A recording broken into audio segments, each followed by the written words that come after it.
Blessed day mga ka-blessed. So gaya ng video kagabi, so na-receive po natin itong mga yero na to, no? So yero, yung gutter, yung flashing. At again, kaya sa kagabi ko dineliver, kasi mahaba yung truck na nag-deliver sa kanya.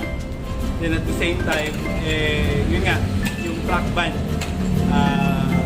iniiwasan po sa mga deliver. At again mga ka-blessed, nangyari naman kasi yun, kasi nga meron tayong mga special length po na na-required po dito sa construction natin.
Normally, yung mga sinusupply lang po ng mga hardware are limited lang po yung length na meron sila. But once na ganito po kahaba, kailangan po talaga yung mga manufacturer po yung mag-o-order natin.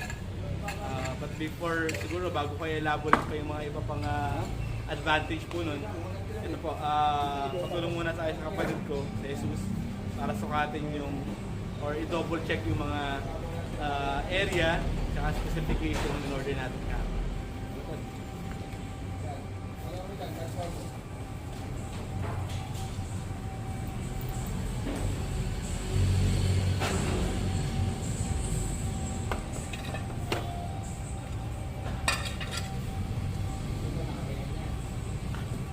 Yung kabilang side, yung meter. 18 may nakasulat. Yan. Tawag mo lang, tawag mo.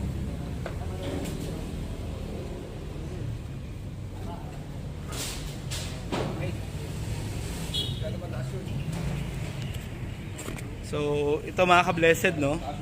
Gaya nung nakikita nyo, yung measurement natin is, yan, 7 meters, 7.4 meters. So, 7 meters and 40 cm. Okay? So, okay na tol? So, yung in-order natin kagabi mga ka-blessed is, yun nga, normally, ang meron lang yung mga supplier natin is 6 meters. At dahil nga na-required natin yung mas mahaba, yun po yung advantage nito. So, in what way po mga ka-blessed? Kasi once na yung, let's say, ang requirement natin is 8 meters or 7 meters po yung kailangan natin bubungan. Ang ginagawa po nung iba dyan, kumbaga talagang kung sa local supplier ka lang o-order, ay may dugtungan po mga ka-blessed. So dalawang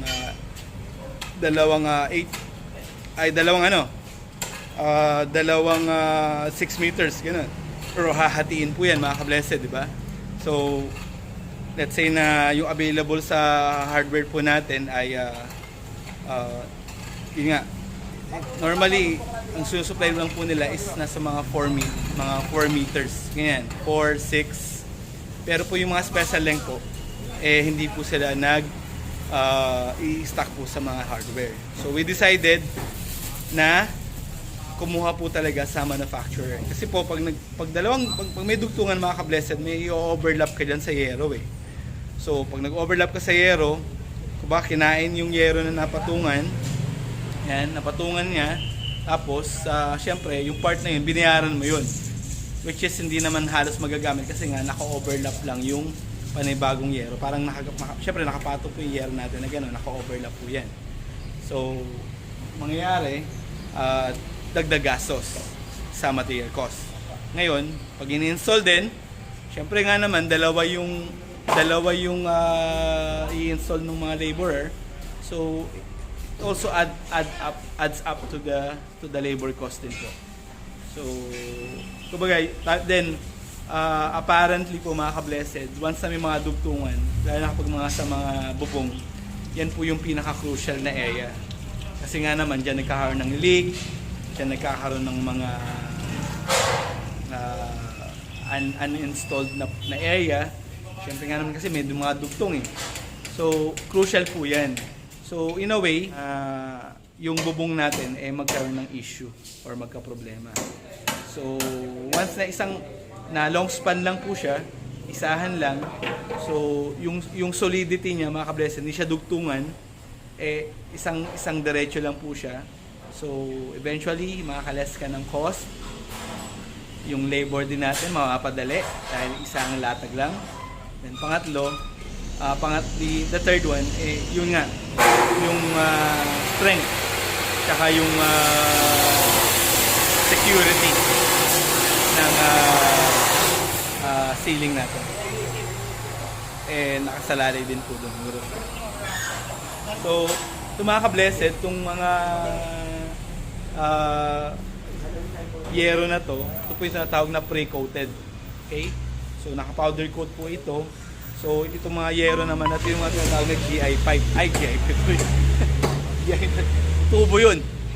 Yung sa forma ng gate natin. GI sheet. Galvanized iron sheet. Or corrugated. Ito kasi corrugated to eh. So, corrugated sheet. Ngayon, ito naman, ito yung tinatawag na pre-coated na roofing. Okay? So, may pintura na ho yan mga ka-blessed. Iba-iba yung kulay niyan. May red, may blue. But this time around, yung green po, yung color na napili ni client. Yung mga part po ng bubungan natin mga ka-blessed, system po yan. So iba-iba pong part yan. So meron po tayong nilalatag, yung bubong na tinatawag po, no? Yung roof. Okay? Ngayon sa mga side po niya, may mga flashing na tinatawag. So ito po, dalawa po yung kulay ng flashing natin, no? So kakulay po nung yero, na pre-coated din na color green. At meron po yung part na yun, ng ibang kulay. So, define lang po muna natin to. So, ito mga ka-blessed, itong bended po. Bended po yung tawag na, binibend lang po ito. So, plain sheet lang po yan, lahat. Flat lang siya, tapos binibend-bend lang natin para depende po sa paggagamitan. So, this time around ito, naka-bend po siya para sa magiging firewall natin, sa backing. Okay? So, naka-fold siya para po ma-secure yung yero natin o yung bubong natin mula sa likod. Okay? So, ito po yung flashing natin sa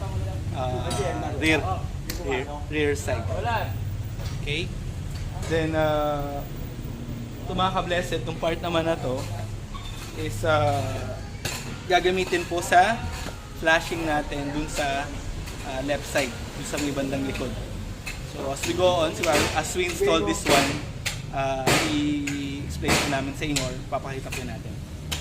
So ito, yung naka-L shape na to, yan po yung magiging siding po natin.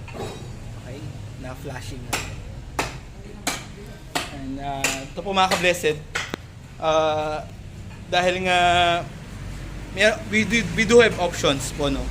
So yung gutter natin pwedeng maging pre-coated din, nakatulad po noon, pero pwede po siyang maging stainless. Okay? So yung stainless po na ito, mga ka-blessed, dalawang klase din po ito. Ito yung sa, kasi nga dahil yung roof natin, yung shape natin is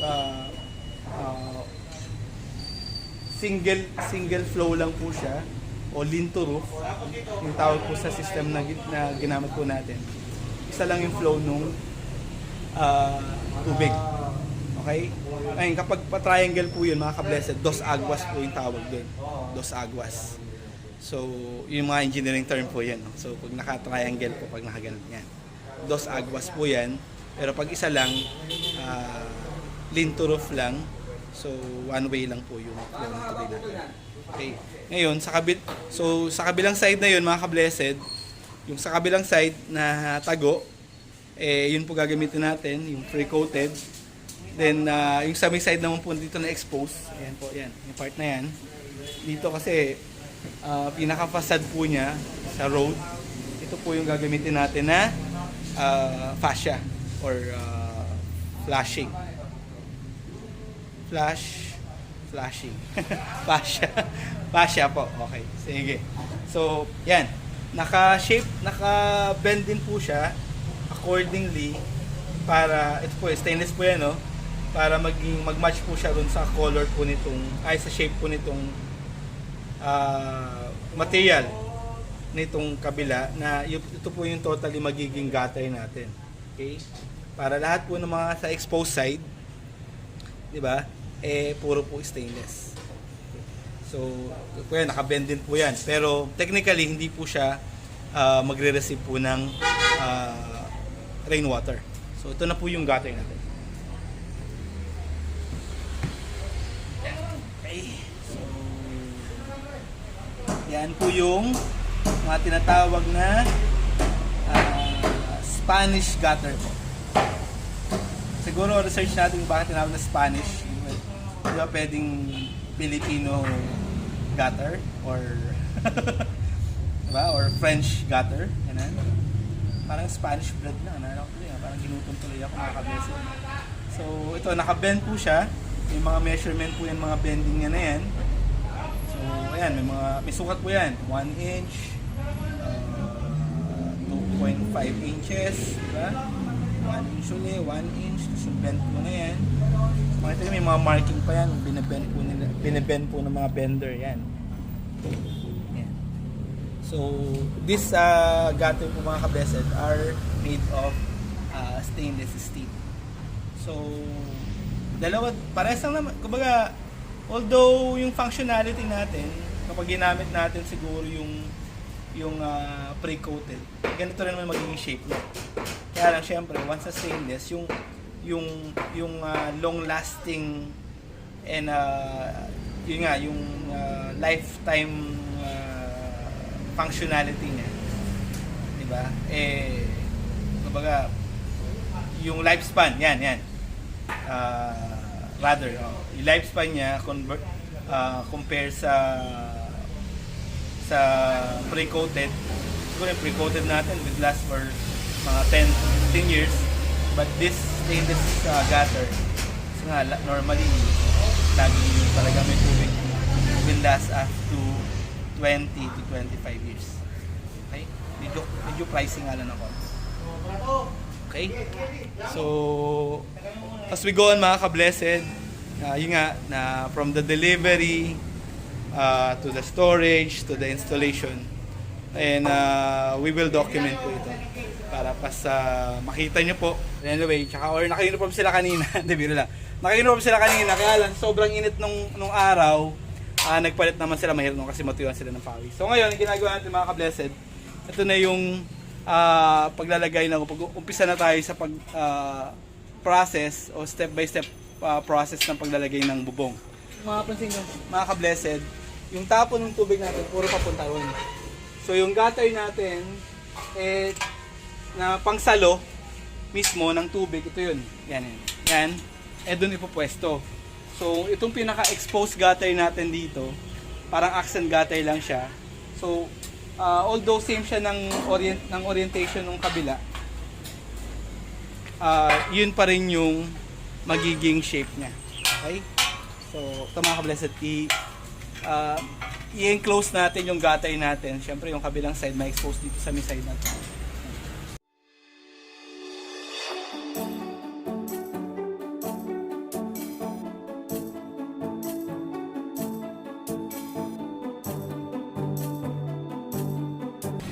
So, kinat natin yan mga ka-blessed, yung mga shape na yan.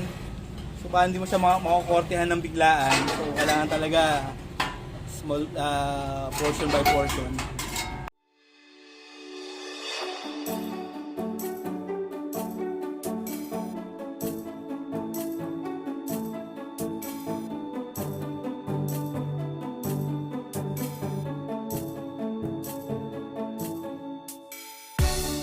Ito mga ka-blessed, yung ginagawa natin ngayon is nag-install po tayo ng fascia. Okay? So yung fascia natin, dyan po nakamount po yung gutter po natin. So yung gutter natin, nakita nyo siya, no? Kahapon. Ayan. So yun yung gutter natin. So ngayon yung ginagawa naman pong fascia mga ka-blessed ay made of Tyson board. So yung Tyson board po natin, medyo mabigat po yan. Mabigat mga ka-blessed, mabigat po siya. Ayan. So 1/2 thick po yan na Tyson board. At ang sukat po niya mga ka-blessed 4x8. So hinati lang siya. Then ito na po siya. Ini-install na siya dito. Okay. So nung in-install yan mga ka-blessed, we used rivet. Blind rivet po, no? So ang sukat po ng rivet is 3/16 by 1 inch.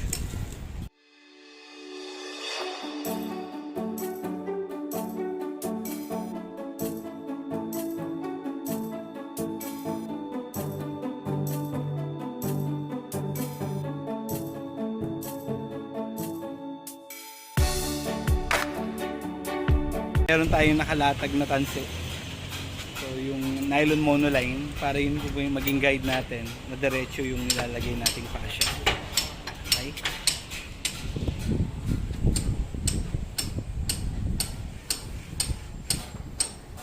So kinakapitan siya ng parang vice grip na type na clipper. Alam mo, yan, nakikapit natin yung temporarily yung Tyson board po doon sa metal framing po natin.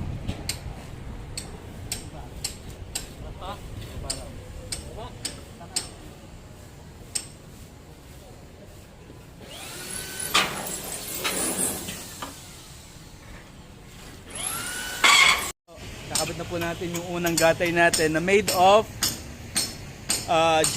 genuine or genuine stainless po. Okay?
Unti-unti na pong sinisimulan na po natin at unti-unti na pong inaakyat po yung mga roof sheet doon po sa itaas sa third floor para ma-install na po natin sa nakabuo na natin na trusses. Tara, samahan niyo po ako sa taas para ma-view po natin na mas malapitan.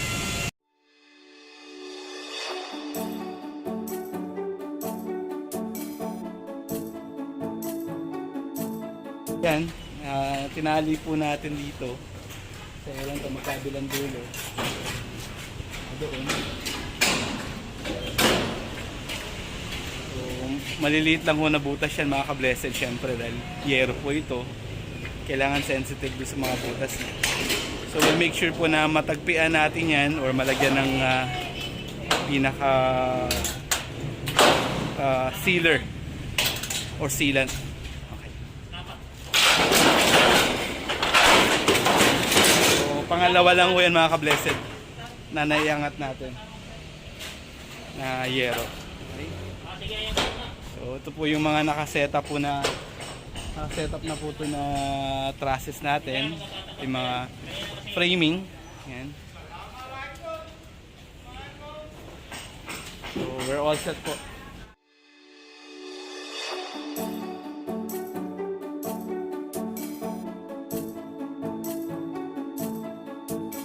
Ito na po yung outcome nung paglalagay po natin ng mga ito. Okay, mga roof sheets po natin. Okay, so pre-coated roof sheets. So from here makikita natin yung mga trusses natin which is na fully covered na sila ng roof sheets. So right now, yung mga ginagawa natin ngayon is yung mga flashing. Okay, yung mga flashing natin.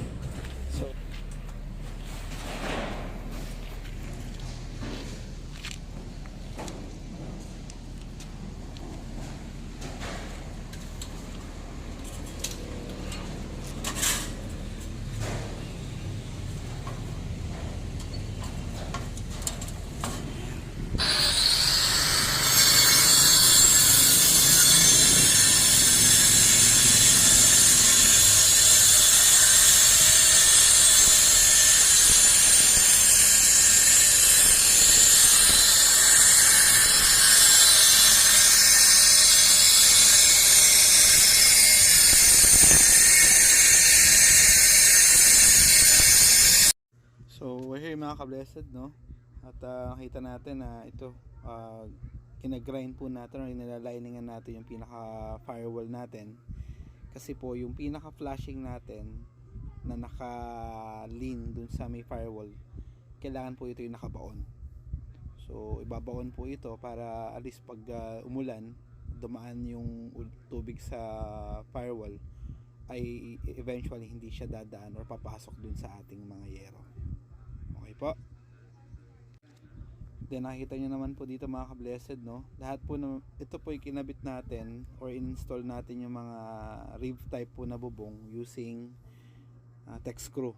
Pero before we do that, lalagyan po natin siya ng sealant para po maprotektahan yung butas or matakpan totally. Okay po. Bago po tayo magtapos, so gaya po ng ginagawa natin every time na may vlog po tayo, hayaan niyo po share po kami ng isang Bible verse na sa ngayon po ay babasahin po ng aking asawa at makinig po tayo. Okay. Ayon sa Salmo, Kabanata 74, talata 2, 16 hanggang 23. Kapag gulong-gulo ang isip ko, inaaliw niyo ako at ako'y sumasaya. Okay, so literally mga ka-blessed, no? Hindi lang sa pamilya natin, siyempre sa job site ko, ito na sa job site. So basically, or normally kapag dating mo dito sa umaga, talagang minsan maguguluhan ka, parang ano yung kailangan materials, ano yung kailangan na yung mga tao minsan absent o kulang-kulang yung mga worker natin. But again, yung daily routine po na ginagawa namin dito sa job site na ito mga ka-blessed, yung every morning nagbabasa po kami ng ganitong babasahin pagkain spiritual. Then aside from that, yun nga, maliban sa mayroong yung story po na talagang nag-empower, meron pong mga Bible verse na nagbibigay sa amin ng encouragement. So from there, lahat ng mga worries namin, lahat ng mga fears namin for that day, or for example, this day, na-overcome po namin at nasusurpass po namin. So, napakalaking bagay po talaga yung pray tayo at the same time ay magkaroon ng faith na everything will be Okay. Kaya yan, mga ka-blessed, naway nakapulot-pulot kayo sa amin ng inspirational word from God na magpapalakas sa atin. Okay? Tapos, yun nga, bali, we would like to invite you ulit po lahat na mag-subscribe, kindly subscribe, watch, and share. Po. At yun nga, sama-sama po tayo matulong, sama-sama po tayo magkaroon ng mga development, so improvement sa skill natin sa construction, at the same time, most of all, sa faith po natin. Yes. Kaya mga ka-blessed, patuloy lang po kayo mag-support. Ako po si Marisa Santos. At ako po, si Silverio Espiritu Santos, nagsasabi po sa inyo ng Blessed! Trinisan Services. Mula sa Trinisan Services po, or BTS. Ang nagsasabi po sa inyo na isang mapagpalang araw.